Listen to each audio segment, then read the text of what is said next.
flew from the whale's blowhole like a supersonic jet. And below me, the ocean became a sheltered bay studded with wild shapes. You will be amazed as my epic journey unfolds. For here, it was about to take a most unexpected turn. And it happened like this.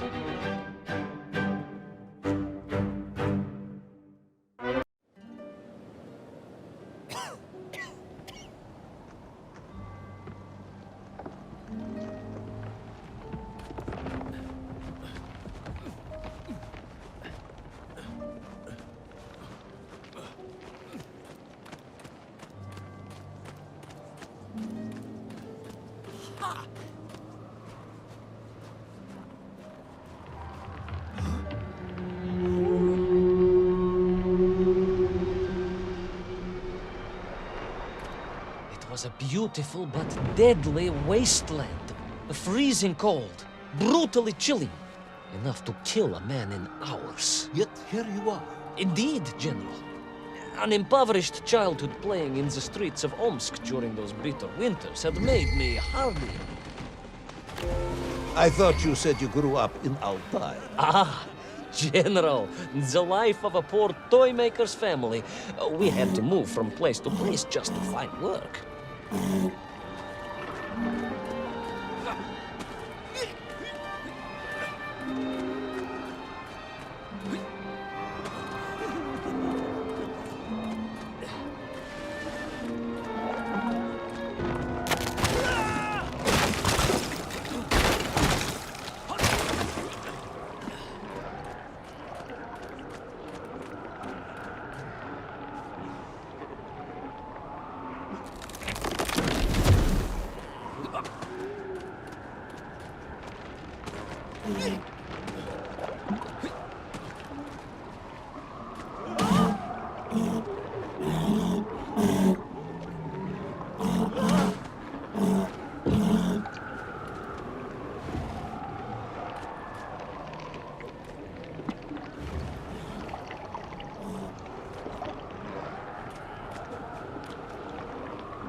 Sannikov led, eh?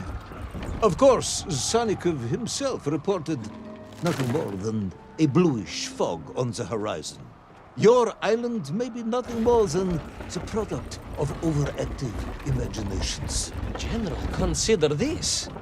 Imagine taking a simple peasant, a pig shepherd, for example, and telling him one day humans would fly around the earth beyond the sky.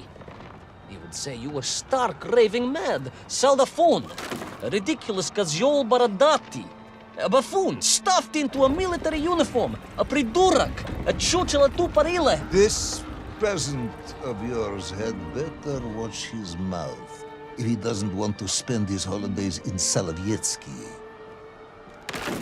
Perhaps you should return to your story.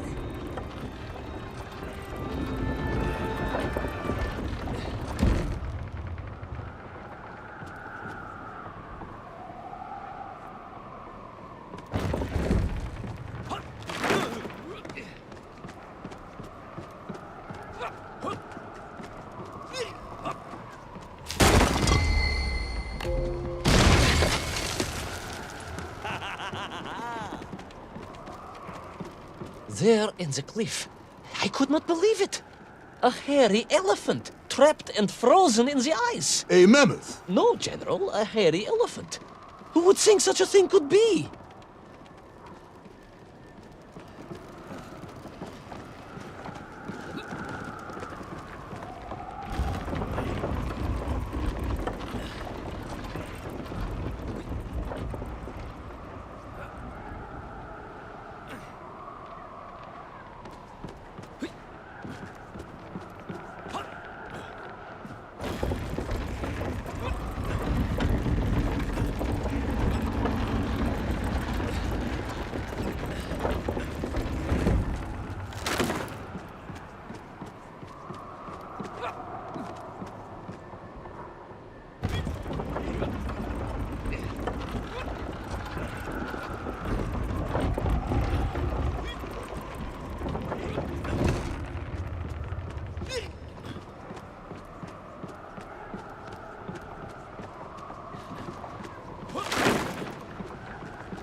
Trudged onwards through the blizzard, one foot grimly in front of the other, blinded by the snow, my nose becoming quite blue, my thoughts of home crushed under the weight of the plummeting temperature. I am bored, Iván Ivановich, and sick to my teeth of listening to this rubbish. Let us speak plainly now. You will tell me where my bomb is, or I will have you shot. I am just getting to that, General. Shot! Comrade Primal! Shot with real bullets, fired from a real gun, not some ludicrous Bultavia about lost cities and dinosaurs and Yankov and mammoth. It was a hairy elephant. No! I will not tolerate any more! Where is the bomb, Ivan Ivanovich? Where is little Orpheus? It was right there. What? It was there. At least I realized it must be. Where? Here? On Sannikov land? Yes, General, because as the storm began to clear, I realized with a strange excitement and trepidation that I was not alone on Sannikov land.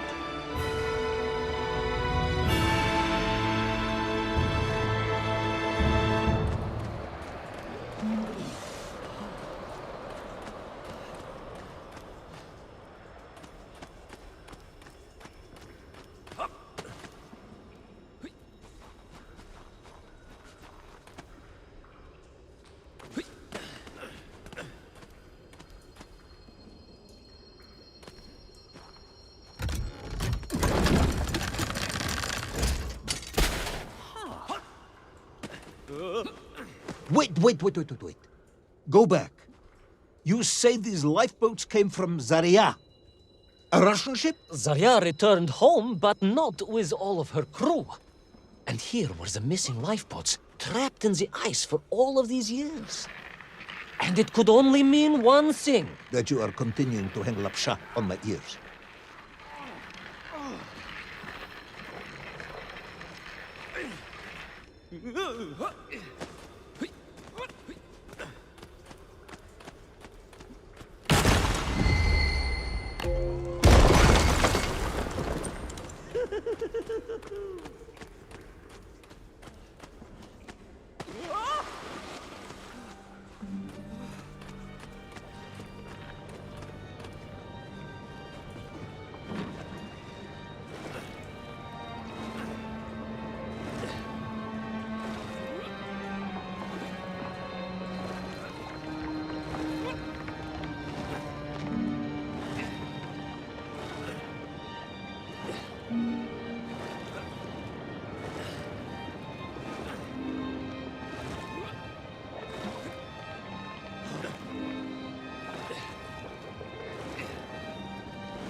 Baron Edward von Toll.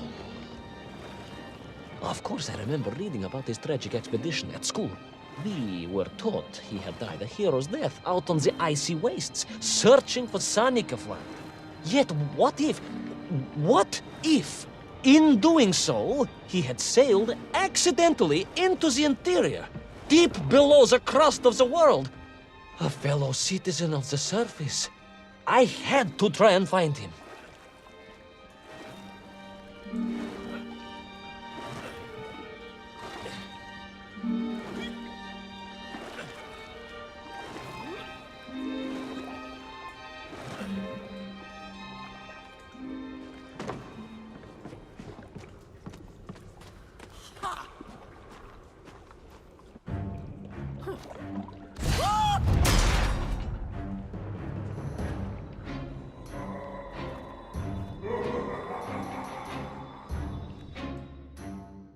A dead explorer stole my bow. Not dead, General, but quite insane. Perhaps it was the loss of the arm or the leg, or the long years in isolation. But Toll was clearly mad. You should have got along perfectly then. Oh, how I wish we had. But no, General. Whatever Toll's intention with little Orpheus was, I had no time to consider it. I was in mortal peril once more.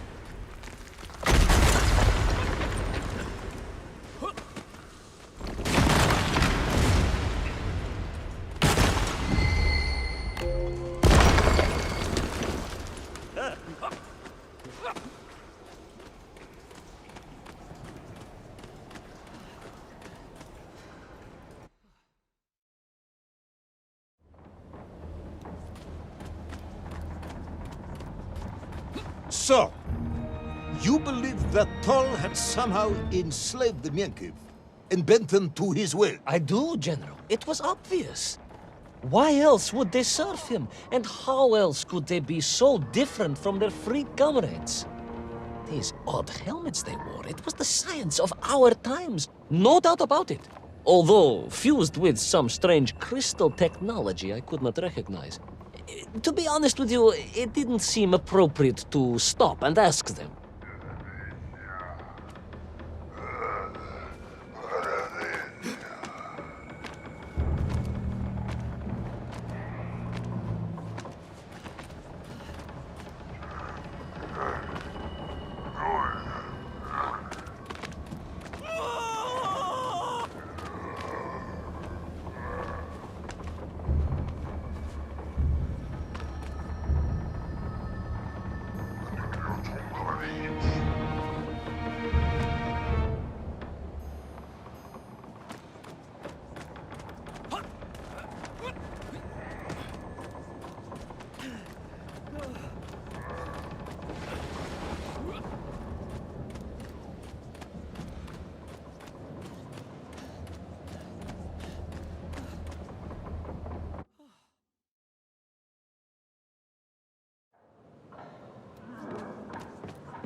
this, though. You say he was an explorer. Yes, General, he was. He vanished some 60 years ago. I remember the story well. And you say he stole little Orpheus. To get home, General, to get home. I think he must have thought he could use the atomic bomb to blast his way back to the surface.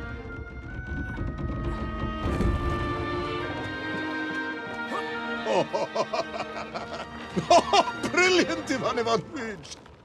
And you expect me to believe that a 100-year-old madman not only survived below the Earth's crust, but enslaved his Mienkiv, explored the lost worlds, and discovered the secrets of atomic power, all by himself? A Tsarist general! An imperialist! No doubt harking back to the terrible days before the Great Revolution. And Estonian! Estonian? Estonian, General! They are wily people.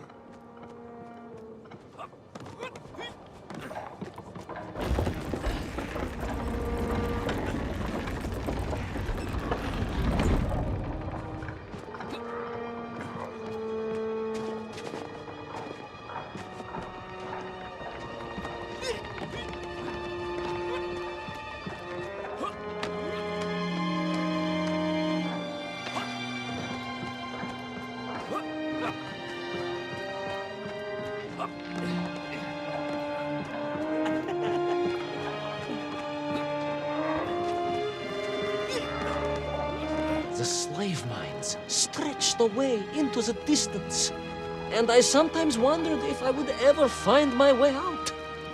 But I never gave up, General. Of course you didn't. You are a hero, Iván Ivановich. No, General, no, I am no hero. I am a simple toy maker's son from Tomsk. Omsk. General? Omsk. You said Tomsk. I said Omsk. You said Tomsk. General, I think I am well aware of the city of my birth. Perhaps all the moving around as a child confused you.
On we flew across the deserted, frozen plateau. I was single-handed in my pursuit, dogged in my determination.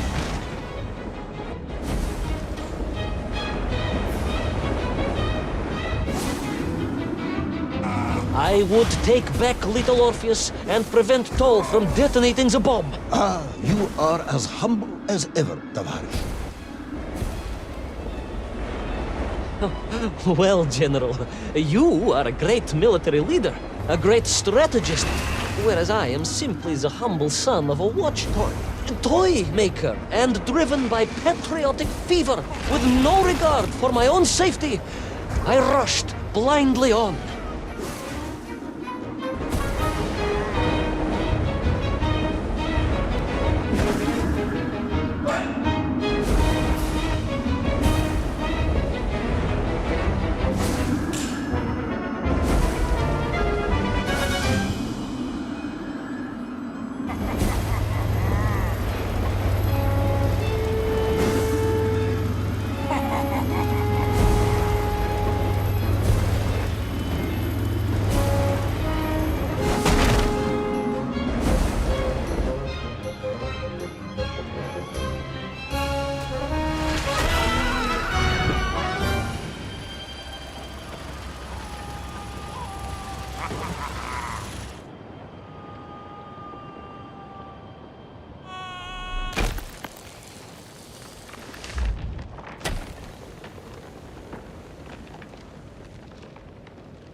Will our courageous yet unfortunate hero drown in the depths of an inhospitable frozen sea?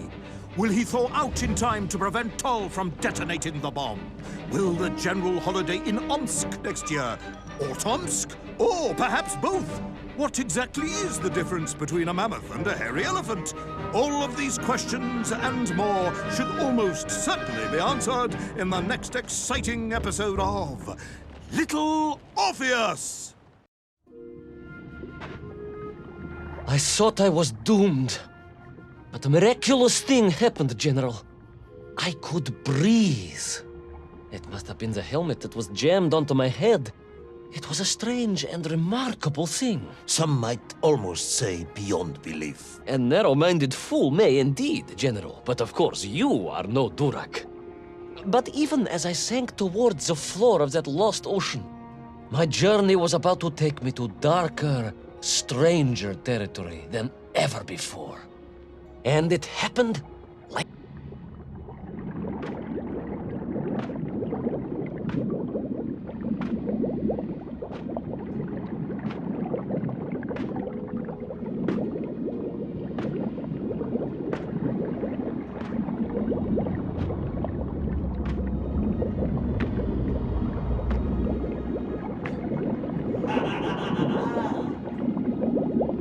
Let me see if I have this correctly.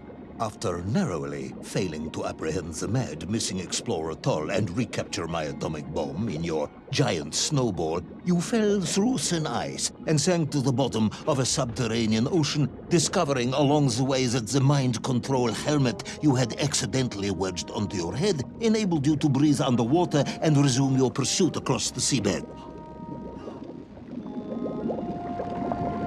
General, you seem perplexed. Perplexed? Perplexed is that the keys to my house are not where I left them. Perplexed is the fact my dog will not eat cheese like other dogs. No, Ivan Ivановich, I am not perplexed.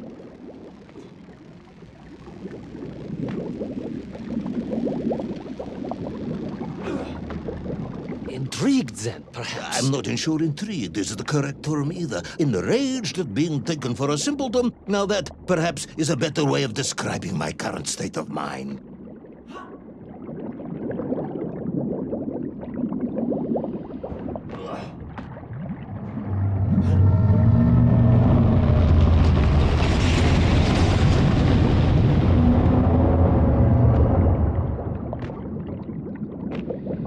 That is unfortunate, General. Once again, Comrade Privalov, I must correct you. Unfortunate is losing one's car in a snowstorm. Unfortunate is booking opera tickets on your wife's birthday and getting the date wrong. Oh, was she furious? That is not the issue!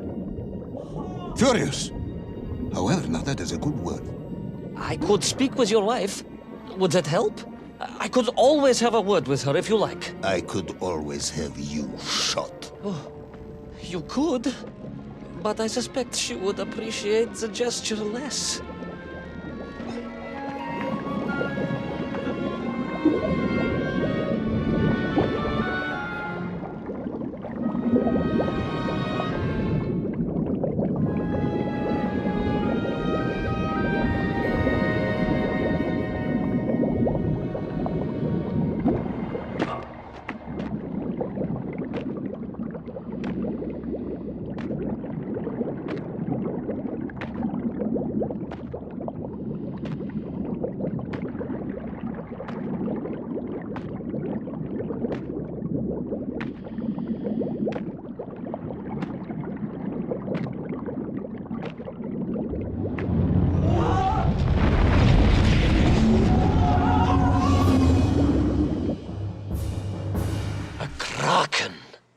A vast monster of the sea. A giant, humongous, many-armed electrical destroyer of ships and cities. Electrical? Electricity flowed along its horrible body, sparking and stunning all it touched, flowing like deadly rivers along its awful tentacles.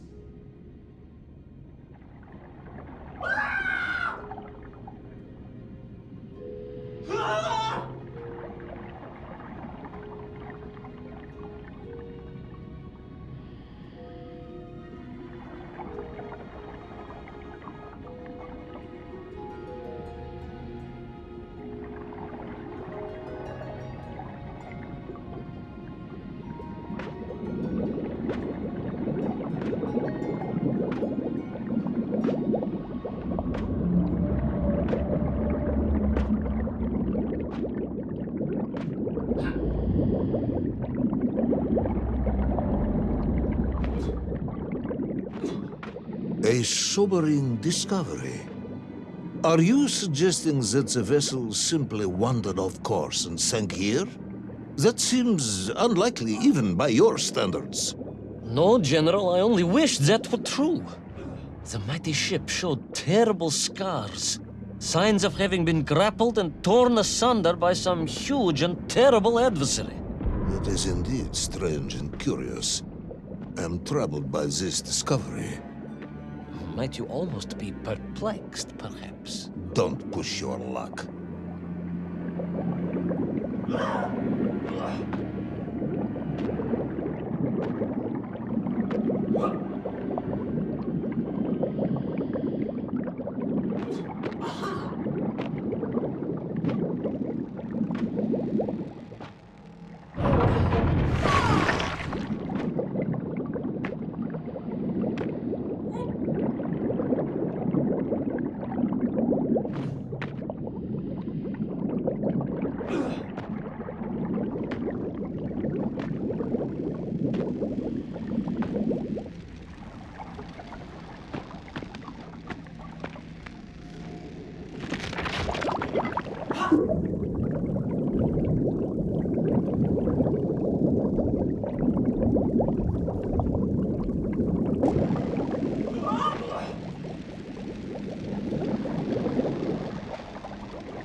I was stationed at Sydney Ostrov some years ago.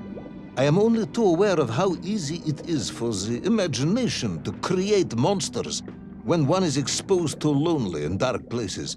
My men required constant monitoring. Much like my cousin Pavel. He was also stationed at Ostrov? No, he required constant monitoring. He was a devil for stealing eggs.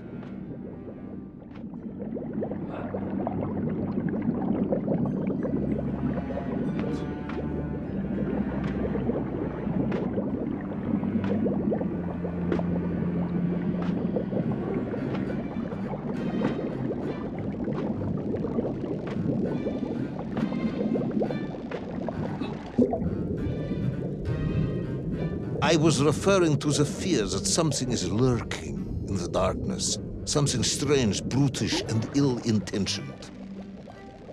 Again, that sounds much like my cousin Pavel.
Hunted. There was no doubt about it, and escape was all I could think about. Naturally. Oh, that and duty. Duty? Yes, General. After all, I had a bomb to recover from that villain Toll. How clever of you to remember that.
But first, there was the issue of escape. Escape from a dreadful, grasping creature that consumed all it could reach, dragging anything that wandered within its clutches to a miserable doom. A hoarder of useless trophies and stolen goods. Once again, Tavarish, I suspect you are pursuing a somewhat tortuous metaphor for capitalism, in the misguided hope of appealing to my political ideals.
General, a little mouse being toyed with by a terrible cat. Rather a wet mouse. I was like a little underwater mouse. Being stalked by a giant rubbery electrical cat with 8 tentacles. Exactly, General. Good, I'm glad we cleared that up. You may continue.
Submarines.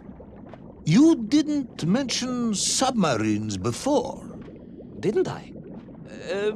Why? No, наверное, General. Of course. Submarines. Millions of them. Several, at least.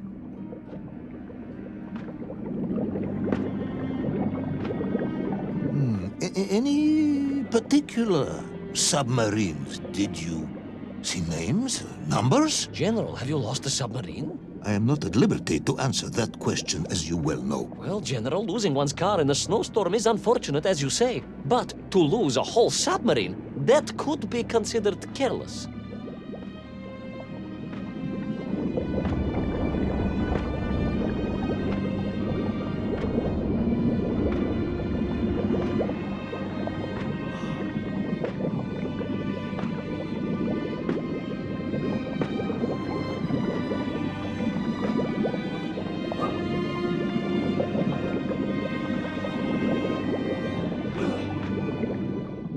And you are certain it was M256? Well, that was painted on the hull, so I can only assume so.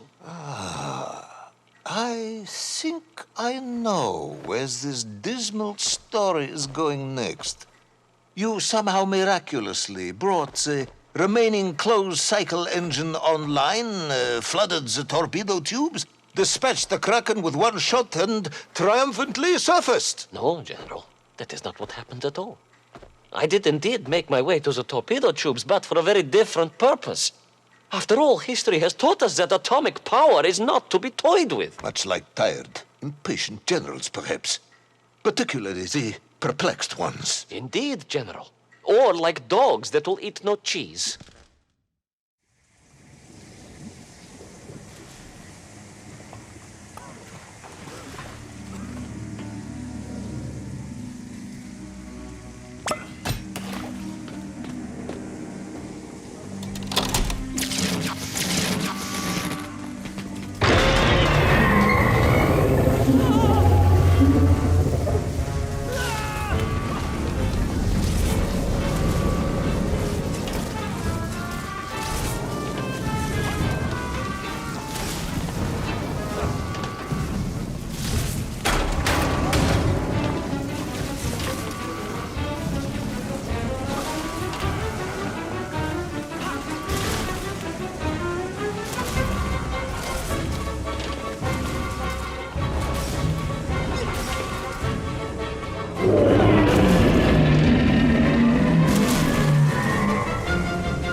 Determined yet disorientated hero end his days as socialist sushi? Will his daring exploits be cut tragically short by vengeful calamari? Will the general's wife ever forgive him for missing Ruslan and Lyudmila? And just how many eggs did Pavel steal, and where did he keep them? All of these questions and more may or may not be answered in the next exciting episode of Little... I was alive, General. Somehow, miraculously, I was alive. Some twist of fate, some hand of destiny, but I was alive. Strange as this new world was, I knew Toll must have come this way, and it was my task to find him. And it happened like this.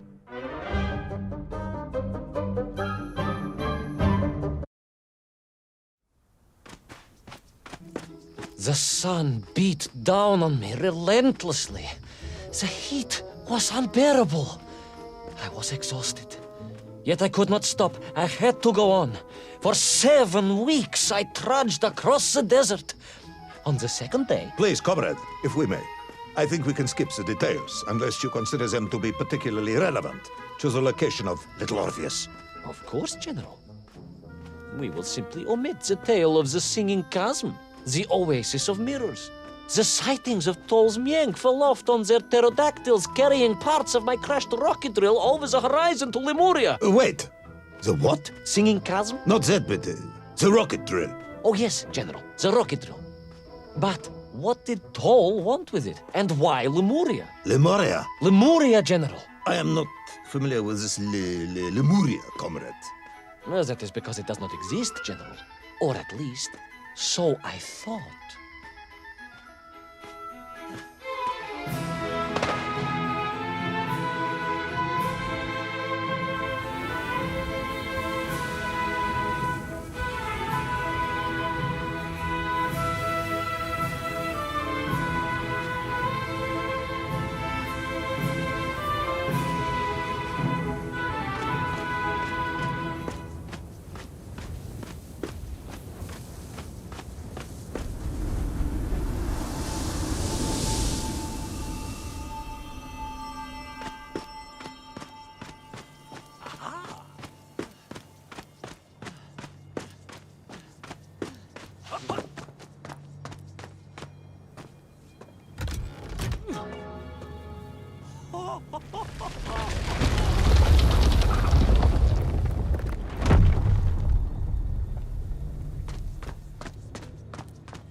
Strange crystals seemed to exert an extraordinary hold over the stone blocks and arches.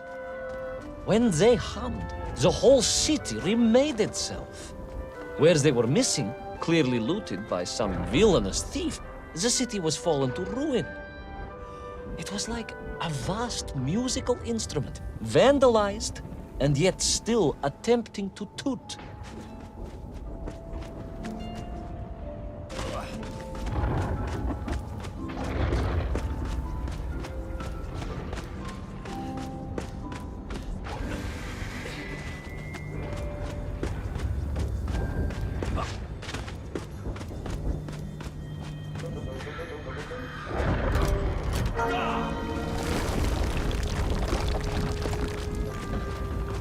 How poetic. I am sure our engineers would be fascinated and baffled in equal measure. If the whole department hadn't been arrested for sedition last week, I would happily convey it to their skeptical ears. Sedition, General? Really? It is unfortunate news indeed. I am joking, comrade.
The Mank for here, all right. Which meant whatever dastardly scheme Toll had, it was to be enacted on these burning sands. And you will explain this in due course, I imagine. Eminently, General. What you need to know first is this. I have told you already how parts of the devices the enslaved Mienk were forced to wear came from the surface. Radio parts and so on, yes, from what you have told me. Assuming there were plenty of lost ships in the ocean as you claim, for Toll to have dredged up what he needed to assemble them. Aha, good. You are one step ahead of me, General. I said assuming. Of course, assuming. Now, as I gazed in awe at the buildings rising and falling around me, I realized that the other major component of those mind-controlling helmets was crystal. Toll had raided Lemuria for them. He knew the city. He knew the crystals could amplify vibrations and waves, and was using them to boost the signal of the radio parts to exert his control over the nymph. Which meant...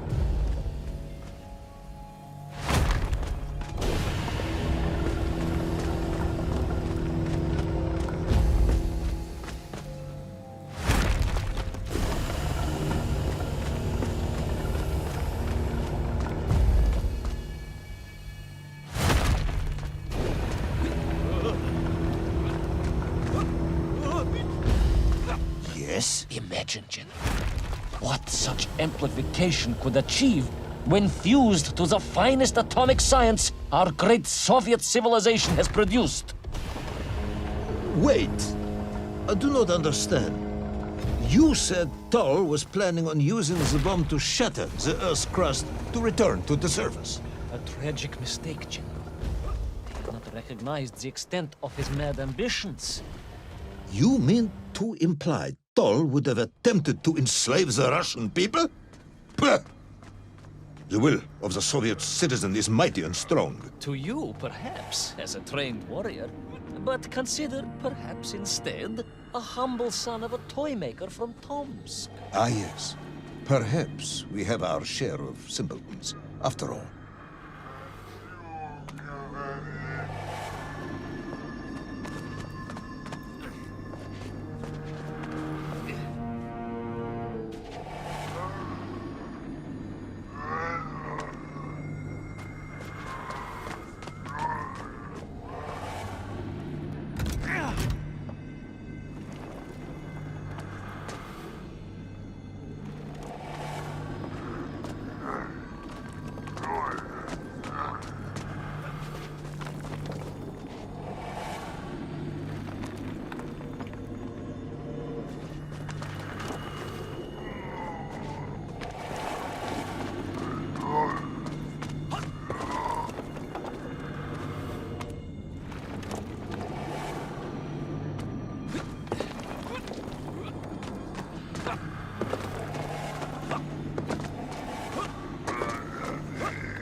The vast pictograms told of a history of wonders.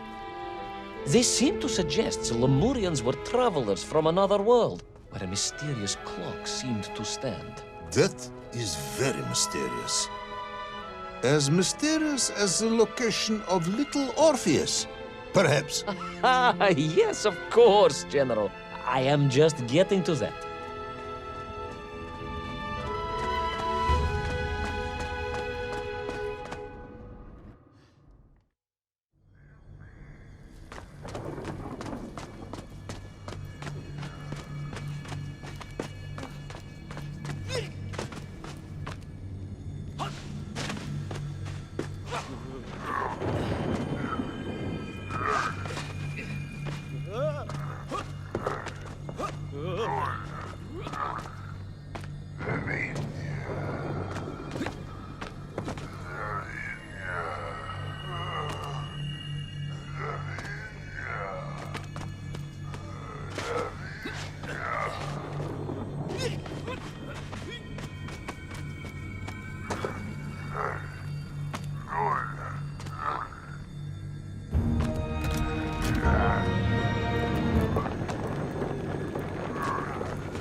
As I bravely explored that ancient city, a question was gnawing at my mind. What did it mean that the Lemurians had foreseen the coming of Tol? And who was the man from above that was celebrated as the savior of the Mength? It was almost as if they could read the future in their crystals.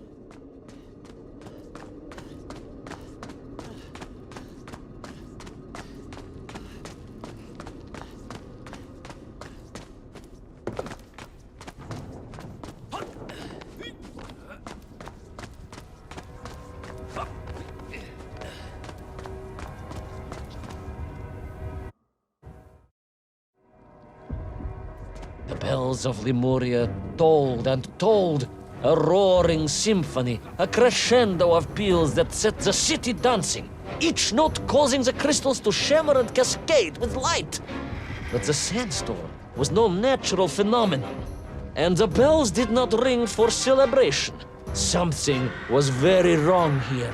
Aside from the pterodactyls and the Mength and the dancing stones and the ancient magical prophecies and the crystals and now the giant bells, you mean?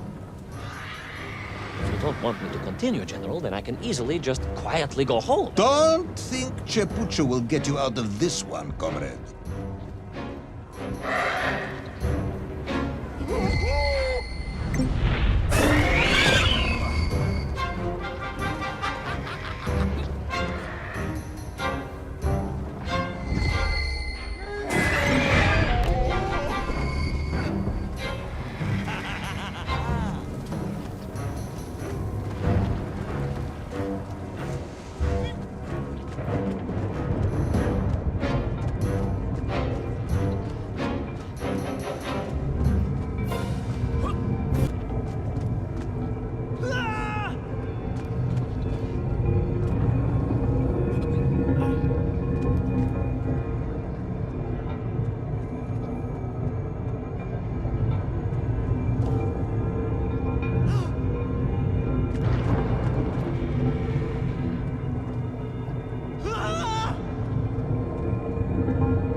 Through those magical structures, a righteous fire in my heart.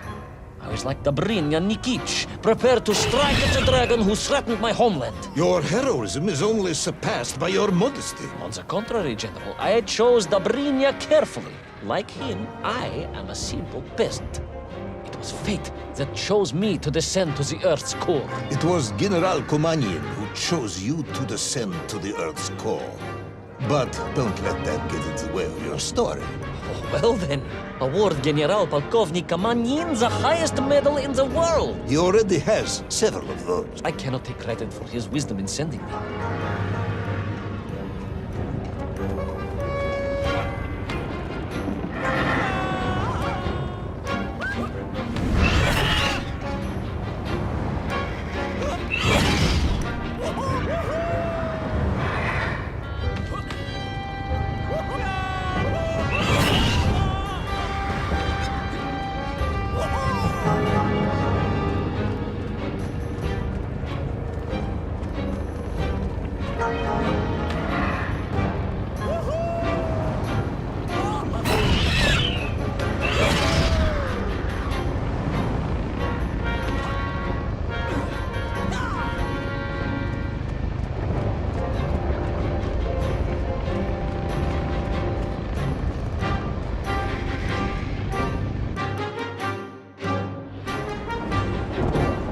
Was once a rocket drill ship, built to burrow into the Earth, was now a mighty vessel.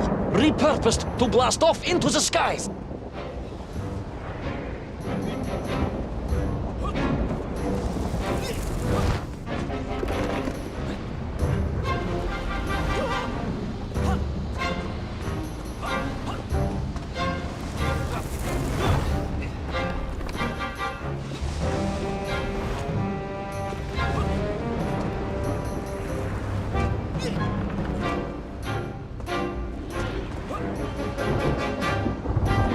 There was no doubt the toll was headed for the strange world with its clock. Although to what end, I was yet to understand. But there was no time to consider. No time for questions.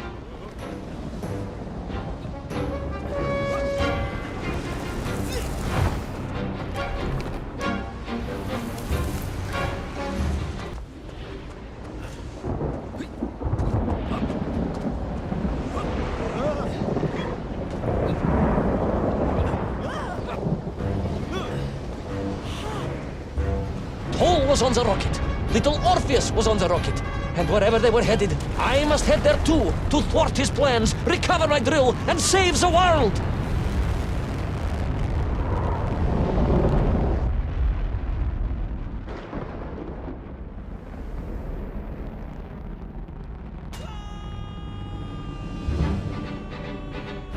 Will our enthusiastic yet disorientated hero be burnt to a cinder by the rocket's engines?